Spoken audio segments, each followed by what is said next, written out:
اس سے معلوم یہ ہوتا ہے معاشرے کے اندر آپ عورتوں کے اندر سرچ کر لیں اور عورتوں کے اندر آپ دیکھ لیں، ان کے اندر یہ چیز رسم و رواج پائی جاتی ہے، اور کنڈے کی جو حقیقت ہے اس کی بیس بھی عورت ہے، اس کی بیس بھی عورت ہے۔ جیسا کہ میں واقعہ بیان کرنے لگا ہوں، مدینے کے اندر ایک لکڑی کاٹنے والا لکڑہارا رکھتا اور اس کی بیوی بچے رہتے تھے، زندگی بڑی مصیبت سے کٹتی تھی۔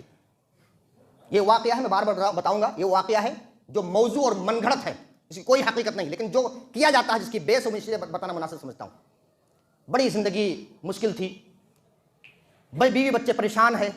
ایک دن تھک ہار کر وہ لکڑہارا لکڑی کاٹنے والا کہیں دور چلا گیا، 12 سال غائب تھا، وہی لکڑیاں کاٹتا بیچتا، لیکن پھر بھی کوئی کام نہیں بنا۔ بڑی غربت تھی، بڑا افلاس تھا، بڑی غریبی تھی، فقیری تھی۔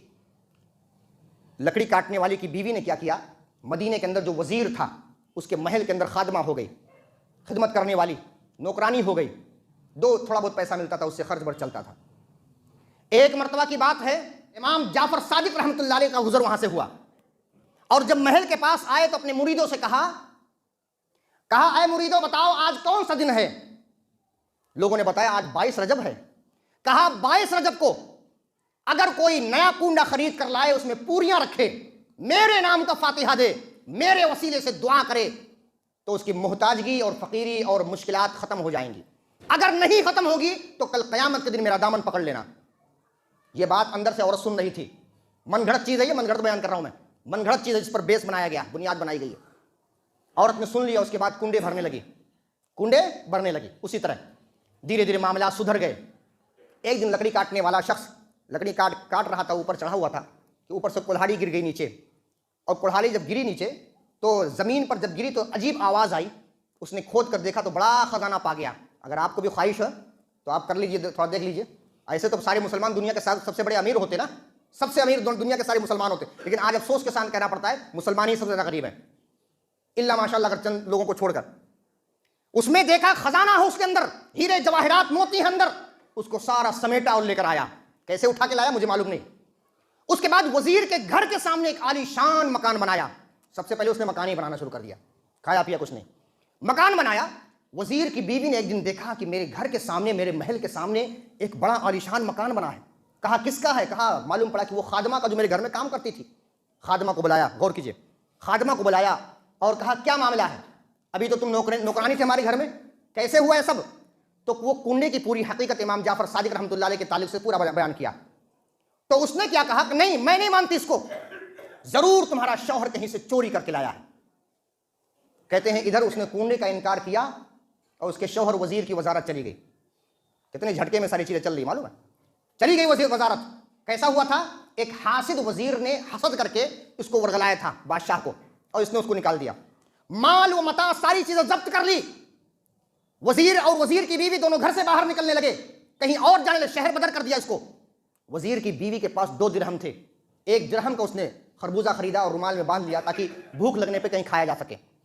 ادھر کیا ہوتا ہے، یہ لوگ تو چلے گئے، ادھر بادشاہ کا بیٹا شکار پر نکلا، شکار کر کے آنے میں تھوڑا لیٹ ہو گیا، تو اس حاسد وزیر نے بادشاہ کو ورغلایا اور کہا اسی وزیر نے تمہارے بیٹے کو مار دیا، قتل کر دیا، اس کو بلاؤ۔ بلا کر دیکھا، آیا، بلایا، رومال کھول کر دیکھا جو خربوزہ تھا تو اس میں سے شہزادے کا سر نکلا، اس میں سے، سمجھ رہے نا، شہزادے کا سر نکلا۔ بادشاہ نے دیکھا میرے بیٹے کو قتل کیا، اس کو پھانسی پر لٹکا دو، اور پھانسی سے پہلے اس کو جیل میں بھیجا۔ جیل میں جانے کے بعد وزیر کہتا ہے اپنی بیوی سے، کہتا ہم نے تو کچھ کیا نہیں، کبھی کسی کے ساتھ برا نہیں کیا، آخر ہمارے ساتھ یہ برا کیوں ہو رہا ہے؟ بیوی نے کہا اے شوہر نامدار، غلطی تمہاری نہیں، غلطی میری ہے، میں نے امام جعفر صادق کے کنڈے کا انکار کیا تھا۔ آخر کار شکار سے اس کا لڑکا شہزادہ آ گیا واپس۔ شہزادے کو بادشاہ نے دیکھا تو دنگ رہ گیا، کہا شہزادہ تو یہاں ہے۔ پھر وہ وزیر جو قید تھا اس کو بلایا، کہا پوری داستان بتاؤ شروع سے لے کر آخر تک۔ اس کی بیوی نے یا اس نے بتانا شروع کیا کہ ایسا ایسا معاملہ۔ جب بتانا شروع کیا اس کے بعد اس کو وزارت مل گئی، وزارت ملنے کے بعد یہ عہد کیا گیا، وزیر نے عہد کیا، بادشاہ نے عہد کیا، پوری رعایا نے عہد کیا کہ آج کے بعد سے ہم سب لوگ کنڈے بھریں گے، اور اس کے بعد کنڈوں کا سلسلہ شروع ہو گیا۔ یہ من گھڑت حدیث ہے، حدیث ہی نہیں، یہ من گھڑت قصہ واقعہ، وہ دادی اماں جو سناتی نہیں ہے بچوں کو، یہ دادی اماں کی کہانیاں نبی کریم صلی اللہ علیہ وسلم کے اسٹیج پر، نبی کریم صلی اللہ علیہ وسلم کے ممبر پر سنایا جاتا ہے۔ یاد رکھیں وہ دور انشاءاللہ جانے والا ہے، جس ممبر رسول سے تم قصے کہانیاں سنا کر لوگوں کو ورغلاتے ہو، نبی کریم صلی اللہ علیہ وسلم کے دین سے پھیرنا چاہتے ہو، یہ دعوے کے ساتھ انشاءاللہ اللہ کو گواہ بنا کر میں کہہ سکتا ہوں انشاءاللہ وہ وقت ضرور آنے والا ہے، تمہارے قصے کہانیوں کا دور ختم ہونے والا ہے اور تمہارے اس منبر رسول سے اللہ کا کلام جناب محمد رسول اللہ صلی اللہ علیہ وسلم کا فرمان سنایا جائے گا۔ کہاں گئی حدیثیں، کہاں گیا نبی صلی اللہ علیہ وسلم کا فرمان، کہاں گیا قرآن، اور کہاں گیا نبی کریم صلی اللہ علیہ وسلم پر نازل کیا ہوا معجزہ جو قرآن کی شکل میں آیا تھا۔ اب یہ واقعہ تو ہو گیا، آئیے دیکھتے ہیں اس واقعے کے تحت بات کیا نکلتی ہے، اس واقعے کے تردید، یہ جو غلط واقعہ ہے، من گھڑت بات ہے، اس کی تردید میں کچھ چیزیں دیکھتے ہیں۔ پہلی چیز، یہ واقعہ جو بیان کیا گیا اس کی کوئی سند نہیں ہے اور بغیر سند کی کوئی بات مانی نہیں جاتی۔ امام عبداللہ بن مبارک رحمۃ اللہ فرماتے ہیں الاسناد من الدین ولولا الاسناد لقال من شاء ما شاء۔ یہ اسناد، یہ سند ہے جو حدیث سے پہلے سندیں بیان کی جاتی ہے نا، آپ یاد رکھیں، حدیث ہے متن، اس سے پہلے سند بیان کی جاتی ہے، حدثنا حدثنا حدثنا کہہ کے بیان کیا جاتا ہے، یہ حدثنی حدثنی سمعت سمعنا، یہ اسی طرح سے انبانا انبانی کر کے بیان کیا جاتا ہے، وہ سند ہے، سلسلہ رجال ہے۔ کہا کہ الاسناد من الدین، یہ اسناد، یہ سند دین سے ہے۔ ولولا الاسناد، اگر سند نہ ہوتی، لقال من شاء ما شاء، جو شخص کھڑا ہو کر جو چاہتا کہتا دین کے اندر۔ اور یہی معاملہ شیعوں کا ہے، شیعوں کا ایمان، سند کے اندر ان کے اندر سند نہیں پائی جاتی، سند نہیں پائی جاتی۔ ان کی سب سے معتبر کتاب جو پائی جاتی ہے نہج البلاغہ، شیعوں کے اندر سب سے معتبر کتاب نہج البلاغہ، نہج البلاغہ کے اندر بھی بغیر سند کے موجود ہے ساری چیزیں، سند ہے ہی نہیں، اور بغیر سند کے بے سر و پا حدیثیں اور بات گڑھ کر جو ہے اسلام کے اندر انہوں نے پیش کر دیا، کئی ہزار حدیثیں انہوں نے گڑھا اس کے اندر پیش کر دیا۔ لہذا پہلی چیز معلوم ہے، یہ واقعہ جو بیان کیا گیا اس کے اندر کوئی سند نہیں ہے اور سند دین ہے، اگر سند نہ ہوتی تو انسان جو چاہتا جیسا چاہتا کرتا۔ دوسری بات کیا ہے؟ دوسری بات یہ ہے جو سب سے اہم ہے، یاد رکھیے، مدینے کے اندر کبھی کوئی بادشاہ، کبھی کوئی وزیر نہیں گزرا۔ اب تاریخ کے اوراق الٹ دیں، مدینے کے اندر کبھی بادشاہت نہیں تھی، یہ بادشاہ کہاں سے آ گیا؟ مدینے کے اندر کوئی وزیر نہیں تھا جو بادشاہ کا وزیر ہو اور جس کا بڑا محل ہو، جس کا بڑا محل۔ مدینے کے اندر ایسی بادشاہت، ایسی وزارت تھی ہی نہیں، کبھی نہیں تھی۔ یہ دو چیزیں ہو گئی۔ تیسری چیز، اصل معاملہ جانتے ہیں کیا ہے؟ اصل معاملہ یہ ہے، شیعوں کی سب سے زیادہ جلن حضرت امیر معاویہ رضی اللہ عنہ سے ہے، اور امیر معاویہ رضی اللہ عنہ کی وفات 22 رجب کو ہے۔ ان کی وفات، ان کا انتقال 22 رجب کو ہے۔ اس کی خوشی میں ساری چیزیں کی جا رہے ہیں، اور یہ مسلمان، جاہل قسم کا مسلمان، جانتا وانتا کچھ بھی نہیں، اور شیعوں سے چلی آ رہی چیزوں کو اپنا لیتا ہے، شیعوں سے چلی آ رہی چیزوں کو کچھ جاننے کی خواہش بھی نہیں ہے۔ جو لوگ جانتے ہیں تھوڑا بہت، ان کو ان سے معلوم کرنے کی ضرورت بھی محسوس نہیں ان کو ہوتی ہے۔ چوتھی چیز اور آخری چیز بیان کر کے اپنی بات ختم کرتا ہوں، کسی کے غیر شرعی وسیلے سے، کسی کے نام کے فاتحہ دینے سے اللہ تبارک و تعالیٰ مصیبتیں دور نہیں کرتا۔ تو کیسے دور کرتا ہے؟ آپ یاد رکھیں، سورہ نمل پڑھ لیجئے، پارہ نمبر 20، آیت نمبر غالباً 62 ہے۔ امن یجیب المضطر اذا دعاہ ویکشف السوء، کون وہ ذات ہے، وہ ذات کون ہے جو بے کس کی پکار، مضطر کی پکار، مجبور کی پکار جب وہ پکارتا ہے تو اس کو قبول کرتی ہے، اس کو سنتی ہے اور زمین کا خلیفہ بناتی ہے اور مشکلات کو دور کرتی ہے۔ کون وہ ذات؟ اللہ خود فرماتا ہے اِلٰہٌ مع اللہ، کیا اللہ کے ذات کے علاوہ کوئی اور ہے؟ کوئی اور ہے تو کسی کے نام کا فاتحہ دو، کسی کے وسیلے غیر شرعی وسیلوں سے مانگتے رہو، کچھ نہیں ہوتا جب تک رب العالمین نہ چاہے۔ وہی شفا دینے والا ہے، وہی بیماری دینے والا ہے۔ تو کہنے کی بات یہ ہے، معاشرے کے اندر جو ضعیف اور موضوع اور من گھڑت حدیثوں پر جو چلن چلا رہا ہے، اس کو ہم سب کو چاہیے ختم کرنے کی کوشش کریں۔ اور ایک کی ذمہ داری نہیں ہے، ہر ایک کی ذمہ داری ہے۔ سب سے پہلے اپنے آپ سے شروع کریں، اپنے دوسرا اسٹیج آتا ہے، اپنے گھر والوں سے اسٹارٹ کریں، اور اس کے بعد پھر باہر والوں سے اسٹارٹ کریں۔ اس طرح اسٹیج در اسٹیج، درجہ بدرجہ، اس طرح انشاءاللہ تبارک و تعالی ہم سب لوگ مل کر کام کریں گے اور نبی کریم صلی اللہ علیہ وسلم سنت کا بول بالا کرنے کی کوشش کریں گے اور اللہ تبارک و تعالی کی توحید کو اجاگر کریں گے۔ تو انشاءاللہ تبارک و تعالی ایک دور، وہ دور بہت جلد آنے والا ہے جس دن صرف اور صرف اللہ تعالیٰ کے سامنے، اللہ تعالیٰ کے لیے ساری عبادتیں کی جائیں گی اور نبی مکرم صلی اللہ علیہ وسلم کے فرمان پر عمل کیا جائے گا۔ اللہ تبارک و تعالیٰ سے دعا ہے کہ اللہ تبارک و تعالیٰ ہم تمام مسلمانوں کو نبی کریم صلی اللہ علیہ وسلم کی سنت کو سمجھنے اور اس کے مطابق عمل کرنے کی توفیق عطا فرمائے۔ اے اللہ تبارک و تعالیٰ ہمیں سے جو بیمار ان کی بیماری کو دور فرما دے، اے اللہ ہمیں سے پریشان ان کی پریشانی کو دور فرما دے، اے اللہ ہمیں سے مقروض ان کے قرض کو ادا فرما دے، اے اللہ ہمیں سے بے اولاد ان کے اولاد عطا فرما دے۔ آمین۔ اس کے بدولت جنت الفردوس میں اعلیٰ سے اعلیٰ مقام دے اور جہنم سے نجات دلا۔ آمین۔